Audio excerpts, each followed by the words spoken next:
Good morning, Bishop Lynch. Today is Wednesday, April 25th, 2018. I'm Max Danielson. And I'm Jared Hedges. And you're watching this week's edition of Across Campus. Take me away, home, home, home, home.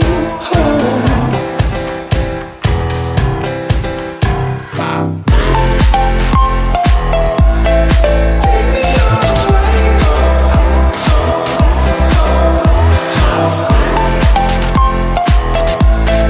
Take me away, home, home. Have you ever been to a play before? Right back here is the Black Box Theater. If you haven't been to a play, then you're missing out. Erica Cronenberger has more on this year's spring play, Murder on the Nile. The final shows of the Black Box Spring Play, Murder on the Nile, are tomorrow and Friday night. Over the weekend, I went behind the scenes with Mr. Athos and the cast to find out more about the hard work put into this show. There's a couple who are going on their honeymoon, and they decided to take a cruise, a paddle boat cruise on the Nile River.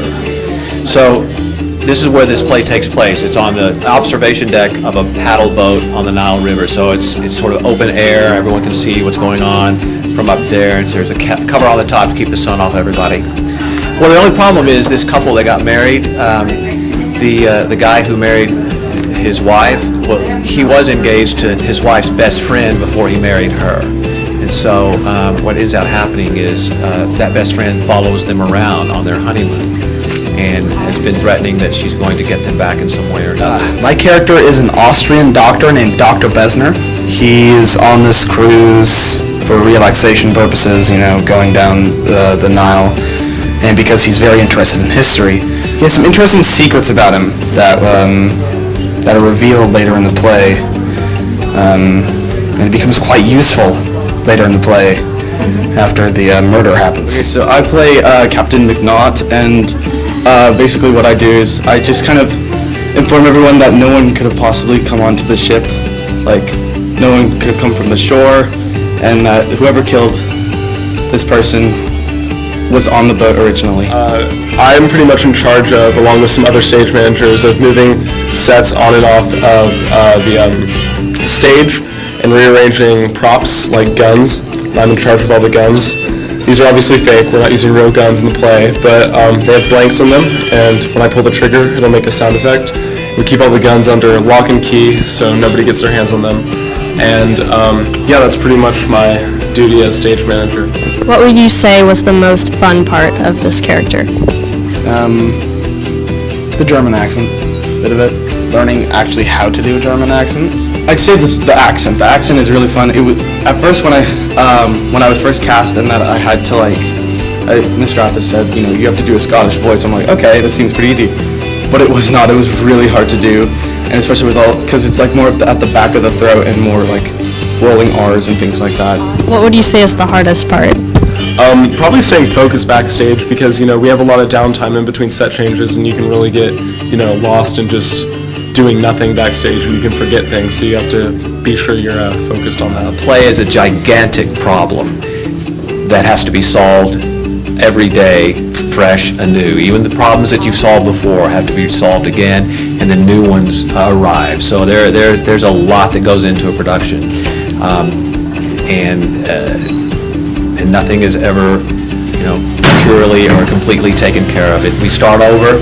Every time it's curtain, every time it's places, you start right from the beginning. There's no assurances that anything's going to go the way that you've ever thought it was going to go. Murder on the Nile opened last Wednesday and shows ran throughout the weekend. But if you didn't get a chance to see one of last week's shows, don't worry. There are still 2 chances to see the show, tomorrow night and Friday night at 7:30. Tickets are $10 each and are available at all lunches.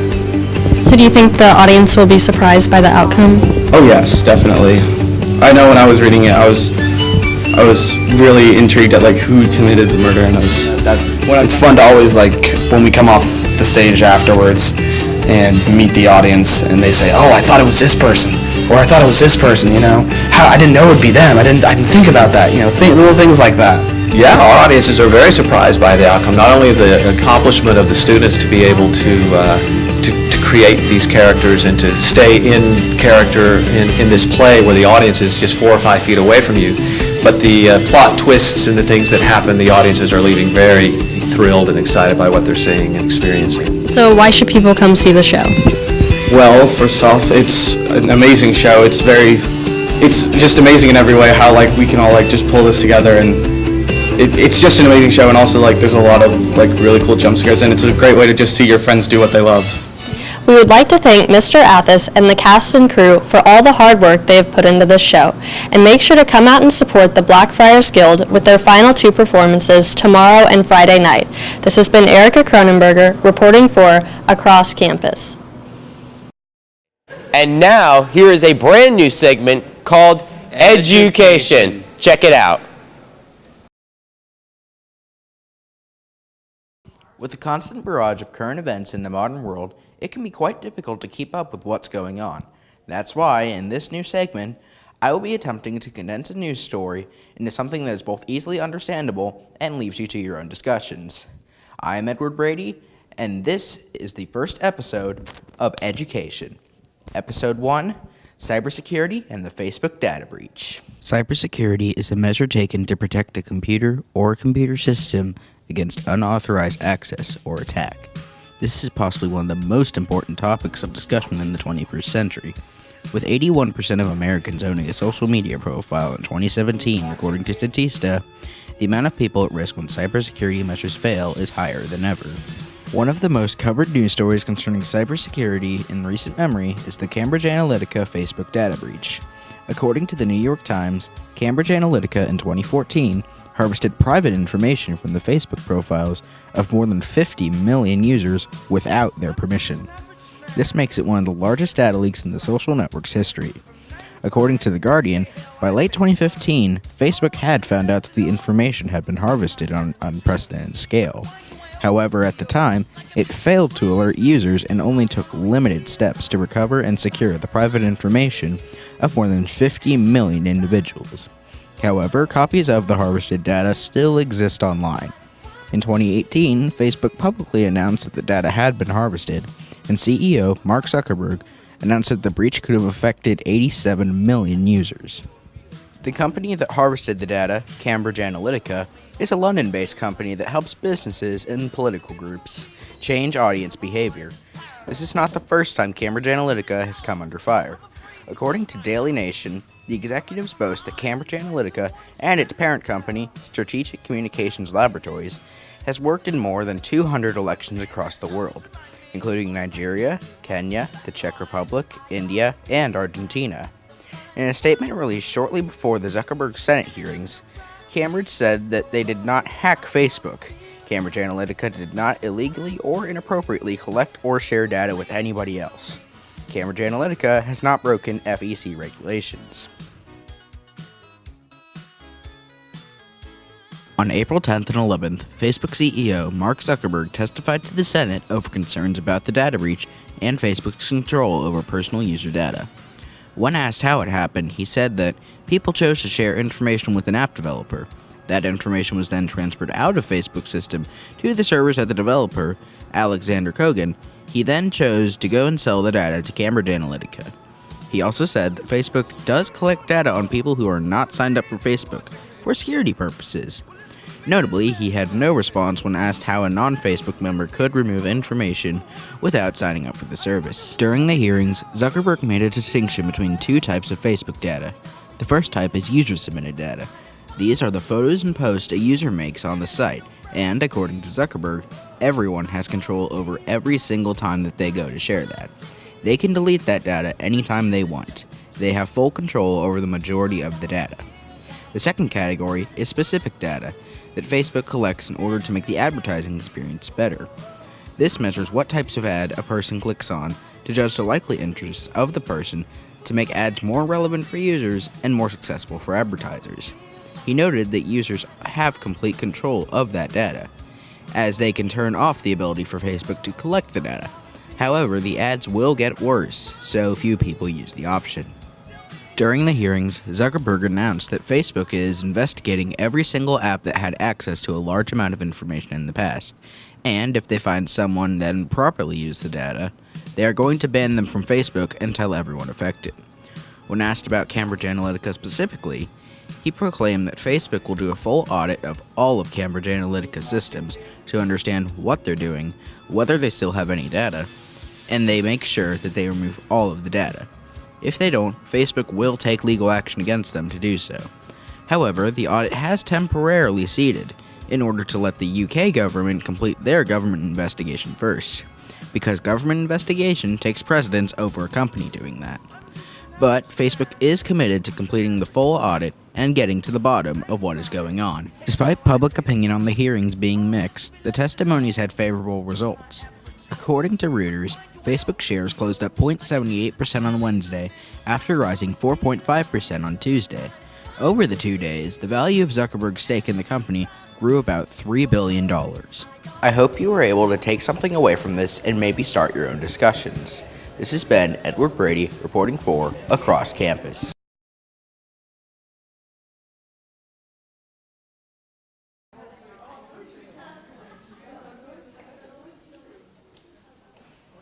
If you're like us, you're probably sick and tired of the same old social media stories. Social media is such a negative aspect in our lives, but as so can also be a positive aspect. BL Live's Sebastian Posey and Benson Brunkhorst did more on this report.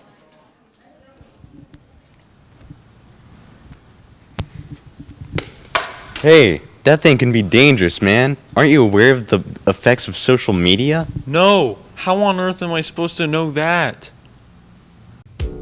According to LiveScience.com, teenagers addicted to social media experience decreased sleep quality, lower self-esteem, and increased anxiety and depression levels. But in the classroom, it can be distracting when people want to constantly be checking their devices, whether it's messaging or Instagram or anything like that. It can be a problem. Kids are going to make decisions that are based on emotion and in the moment type of thing. And some of them won't think about the consequences of their actions on social media. And the next thing you know, something negative happens to them. According to NorthShore.org, social comparison, loneliness, and jealousy can result when friends on social media appear more popular and attractive. It's too much for a young child. Because when I was younger, I would just obsess over these perfect people because I didn't understand the concept that it's not real. But now that I'm older, I can see like the marketing and the business behind it and how a lot of the posts aren't real on social media. I waste a lot of time. That's probably my biggest flaw.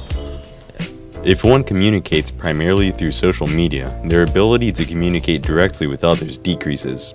According to the Child Mind Institute, modern teens are learning to do most of their communication while looking at a screen, not another person.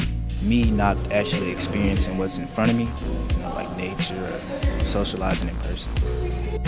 An upside to social media use is that it makes socialization easy and immediate, according to SciComm.net. It helps me like interact with my friends and just interact with my parents too. So, getting important information out to people and communicating in a way that has never been done before. I feel like it brings people together, so it's positive. It allows me to like communicate with my friends more, and we're really close, but negative because I could be using that time to do other things. Wait, stop. I am now informed on the positive and negative effects of social media usage. This has been Sebastian Posey and Benson Brunkhorst reporting for BL Live. Remember, anything in moderation can be a good thing, even social media. Thank you for watching this week's edition of Across Campus. We'll see you next week where the news is right where you are, across campus.